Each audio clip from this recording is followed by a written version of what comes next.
that has now cooked up a storm as the Congress seems to be fuming over the absence of the leader of opposition. Now, Sena UBT has called it as blatant partisanship and warns Rashtrapati Bhavan against becoming a tool of the government. Akansha connected with us. Akansha, now the MPs are rather targeting the invitation list there.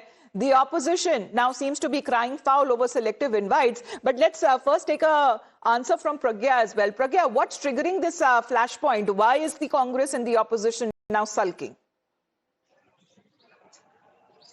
Well, Amita, basically leader of opposition and also Mr. Kharge wanted an invite from the Rashtrapati Bhavan, and it has been a tradition, in the past as well. Whenever a senior state dignitary or head of a state arrives, and if there's a state banquet, then invite also goes out to them.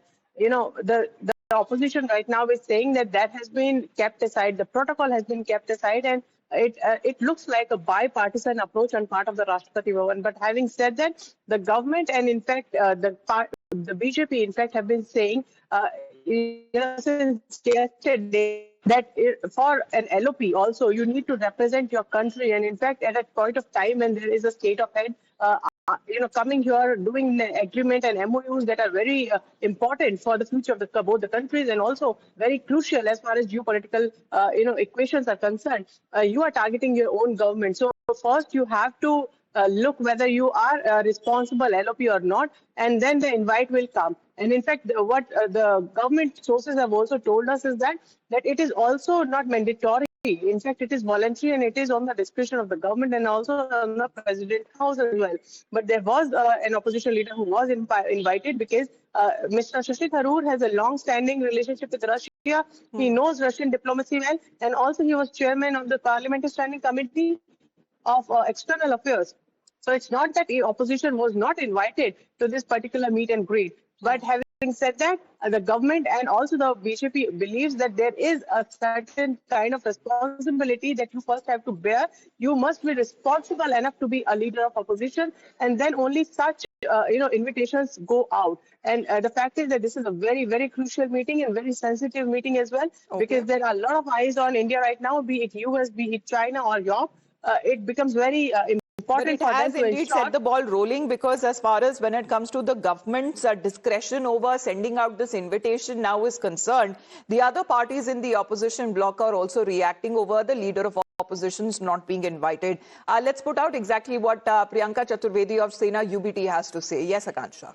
Absolutely. On one hand, the Congress party has asked why Shashi Tharoor was invited and Rahul Gandhi and Mallikarjun Kharge were not. Let me take you through what Shiv Sena UBT MP has to say about this. She said, your role in democracy is bipartisan. Your role is to uphold the constitution, and this is what she is referred to as far as the president is concerned.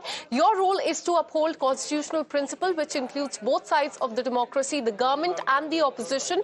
Unfortunate to see a state of banquet to welcome a foreign dignitary was hijacked by the government to keep away the leader of opposition.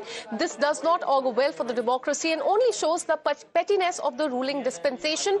Do not become another toolkit in their hand to throttle long-held customs and tradition. Here's what Congress MP Karti Chidambaram has to say. He has said President apparently invited in fact Shashi Tharoor to the banquet in the honor of the President of Russia, as he's the chairperson of the Parliamentary Standing Committee on External Affairs, but excluding the LOP from both the Rajya Sabha, Mallikarjun Kharge, and Lok Sabha, Rahul Gandhi, is bad form.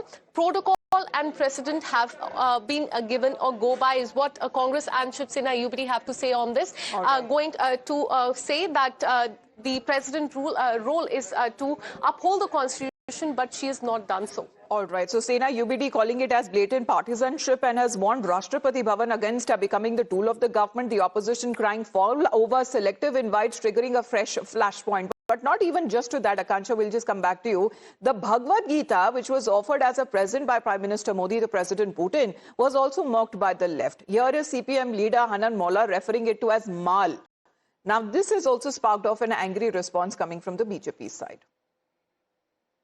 क्या करेंगे, उसका पास जो माल है वही करेंगे ना. तुम्हारा पास चाय है तो चाय पिलाओगे, कॉफी है तो कॉफी पिलाओगे, उसके बाद गीता प्रेजेंट करेंगे. तो ये प्रेजेंटेशन इसको ही है, उसका तो हिंदू राष्ट्र बनाना है ना. India alliance has only one पहचान, डू हिंदू आस्था का अपमान. लेफ्ट लीडर हनन मोला has said that Modi ji presented Vladimir Putin with mal. He called Bhagavad Gita mal. This is the mindset of the left parties and of India Alliance.